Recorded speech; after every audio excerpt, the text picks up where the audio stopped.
नमस्कार, मैं डॉक्टर हेमंत शर्मा। आज आपको बताने जा रहा हूँ यूरेथ्राइटिस के बारे में, जिसको मेनली हम 2 तरीके से डिवाइड कर सकते हैं। एक होता है गोनोकोकल यूरेथ्राइटिस, एक होता है नॉन गोनोकोकल यूरेथ्राइटिस।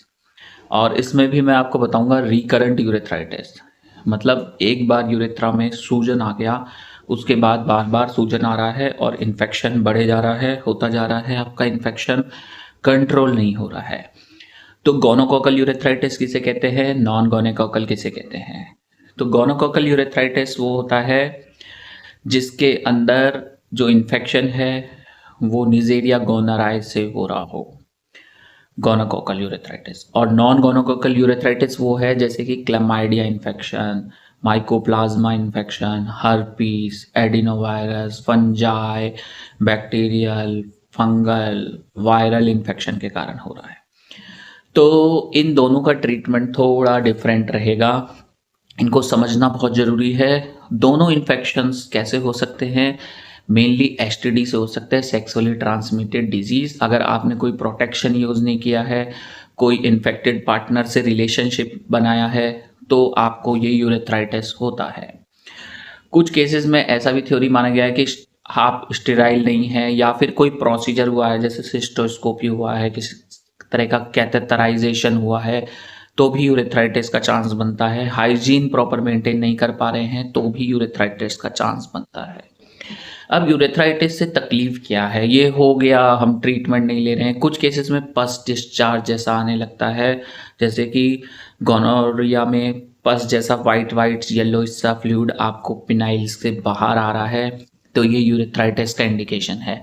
इसमें आपको यूरेथ्राइटिस दोनों में सेम सिम्टम भी आ सकते हैं, जैसे कि जलन होना पेशाब में, यूरिन का रुक रुक के आना या यूरिन का लीक हो जाना, कंट्रोल नहीं कर पाना, ये यूरेथ्राइटिस के सिम्टम है।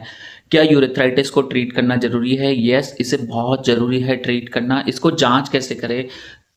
जांच करने के लिए पेशेंट का हिस्ट्री, क्लिनिकल साइंस, सिम्टम्स जैसे पेशेंट बताएगा मुझे कोई फिजिकल रिलेशन बना था या मेरा कभी कोई फिजिकल रिलेशन नहीं बना, मेरे को कैथेटराइजेशन का हिस्ट्री है या कोई ऑपरेशन का हिस्ट्री है या हाइजीन प्रॉपर मेंटेन नहीं रह पा रहा है, तो उससे भी होता है।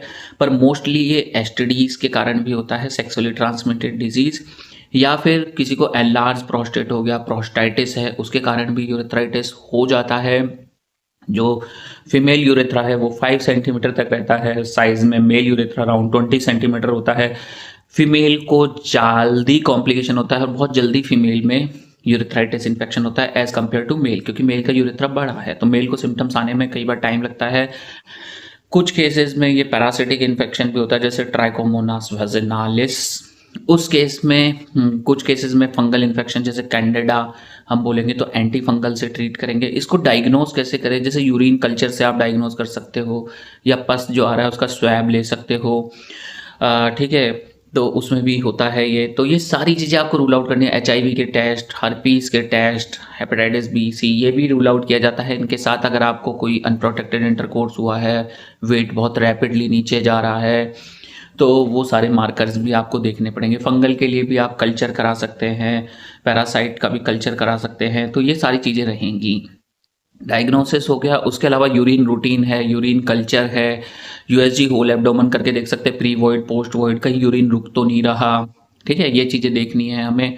उसके अलावा पेशेंट को कोई स्क्रोटल स्वेलिंग तो नहीं है, कोई पिनाइल स्वेलिंग तो नहीं है, वो सारी चीज़ें देखनी पड़ेंगी, ठीक है। तो ये हो गया। उसके अलावा बात करते हैं हम ट्रीटमेंट की। ट्रीटमेंट में जैसे एंटीबायोटिक्स देंगे, गोनोरिया के लिए अलग रहेगा, नॉन गोनोकोकल के लिए अलग रहेगा, हर वायरल इन्फेक्शन है तो उसके लिए एंटीवायरल, फंगल है तो एंटी फंगल, पैरासिटिक है तो हम देंगे मेट्रोनिडाजोल, टिनाडाजोल, ये सारी दवाइयाँ दे सकते हैं। हाइजीन आपको मेंटेन रखना है। अब बात करते हैं कि इसके कॉम्प्लिकेशन क्या हो सकते हैं कि अगर आप ट्रीटमेंट नहीं लेते हो। ये रिकरेंट इन्फेक्शन क्यों होता है? रिकरेंट इन्फेक्शन का कारण होता है जैसे कि आपका इम्यूनिटी वीक है या कंटिन्यूस एक्सपोजर है सेम पार्टनर से। आपने तो ट्रीटमेंट लिया पर आपके पार्टनर ने ट्रीटमेंट नहीं लिया और दोनों का फिजिकल रिलेशनशिप कंटिन्यूस रह रहा है, तो आप तो हील हो रहे हैं पर वापस उसी कॉज पे जा रहे हैं, एक्सपोजर हो रहा है तो दोबारा आपको भी हो रहा है। इससे इरेक्शन भी कम हो जाता है, आपका पिनाइल का स्ट्रेंथ नहीं आ पाता है, प्रीमैच्योर इजैकुलेशन होने लगता है, कई बार ब्लड भी आने लगता है यूरिन में। अगर इसको ट्रीट नहीं किया जाए तो अपर जेनाइटल ट्रैक्ट तक जा सकता है, किडनी तक पाइलोनेफ्राइटिस भी ये कर सकता है। अगर इनिशियल स्टेज पे ट्रीट ना करें तो जैसे फीमेल में सर्विसाइटिस करेगा, फिर उसके बाद एंडोमेट्राइटिस करेगा, फिर ऊफेराइटिस करेगा और ट्यूबोवेरियन एब्सिस में डेवलप हो सकता है। क्या ये किडनी फंक्शन को इफेक्ट कर सकता है? बिल्कुल कर सकता है, किडनी फंक्शन को भी ये इफेक्ट कर सकता है। तो प्रॉपर ट्रीटमेंट लेना बहुत ज़रूरी है और इसकी प्रॉपर नॉलेज होना ज़रूरी है। कई बार आपको पेन रह रहा है तो सिर्फ बात एडवाइस करते हैं कि बड़ा टब लेंगे, उसमें बैठेंगे 20 मिनट सुबह 20 मिनट शाम को ल्यूक वार्म वाटर में। कीजल्स एक्सरसाइज आपके ब्लैडर मसल्स इनके लिए बताया जाएगा। प्रॉपर ट्रीटमेंट, प्रॉपर एडवाइस और न्यूट्रिशन डेफिशिएंसी के कारण ये इन्फेक्शन ठीक ही नहीं हो रहा। अगर आप डायबिटिक हैं तो डायबिटीज़ में भी इन्फेक्शन का चांस होता है। डायबिटीज़ में कुछ ऐसी दवाइयाँ होती है जो यूरिन के रास्ते निकलती है, शुगर को बाहर निकालती है, जैसे कानाग्लिफ्लोजन, सेक्साग्लिफ्लोजन, ये भी यूटीआई करती हैं। अगर आप ऐसी दवाइयों पे हैं तो इससे भी रिकरेंट इन्फेक्शंस हो सकते हैं। आपको फाइमोसिस का खतरा बनता है, कॉम्प्लिकेशन में इसके बैलेनोपोस्टाइटिस का खतरा बनता है, पैराफेमोसिस का भी रिस्क होता है। ठीक है, तो इन सब चीज़ों से बचने के लिए क्या इसका ट्रीटमेंट सर्जरी है? नहीं, ये मेडिकेशन से और आपका एग्जैक्ट कॉज आइडेंटिफाई करने से क्योर हो जाती है चीज़ें। ये बहुत ज़रूरी है। आप लीवर फंक्शन देख सकते हैं, किडनी फंक्शन देखना जरूरी होता है, ताकि सीबीसी देख सकते हैं कि ब्लड काउंट्स में टीएलसी काउंट्स तो नहीं बढ़ रहा, आपका न्यूट्रोफिल काउंट तो नहीं बढ़ रहा है। तो ऑलवेज ट्रीट द कॉज। और रिकरेंट इन्फेक्शन हो रहा है इन स्पाइट ऑफ नोइंग, कई बार कॉज जानने के बाद भी, कई बार ऐसा भी होता है कि 2-3 इन्फेक्शन सुपर इम्पोज हो, आपको बैक्टीरियल भी है साथ में फंगल इन्फेक्शन भी है। अब आप बैक्टीरिया के लिए ट्रीटमेंट ले रहे हैं पर फंगल का ट्रीट नहीं ले पा रहे हैं तो आपको ये बढ़ेगा। कुछ केसेस में बैक्टीरिया है, वायरल इन्फेक्शन भी है, तो आप बैक्टीरिया के लिए तो ट्रीटमेंट ले लिए, वायरल के लिए नहीं लिए तो आप क्योर नहीं हो पाएंगे। रिकरेंट यूरेथ्राइटिस का मतलब यही है कि आपका इम्यून सिस्टम कमजोर है, आपको न्यूट्रिशन सीवियर डेफिशिएंसी है, तो बार बार आपको रिकरेंट इन्फेक्शन हो रहा है। आप डायबिटिक हैं, शुगर कंट्रोल में नहीं है तो भी ये बार बार इन्फेक्शन होता है, या किडनी लीवर का डिजीज है, इम्यूनो कॉम्प्रोमाइज्ड है, या स्टीरॉइड्स ले रहे हैं तो भी ये इन्फेक्शन बढ़ता है।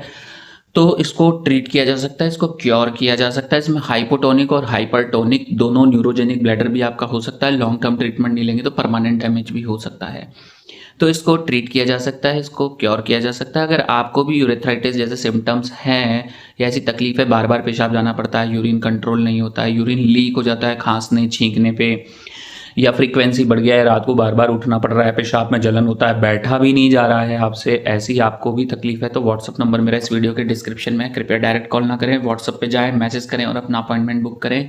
वीडियो अच्छा लगता है लाइक करें, चैनल पर नए हैं सब्सक्राइब कर लें। थैंक यू, धन्यवाद, गुड बाय, नमस्कार।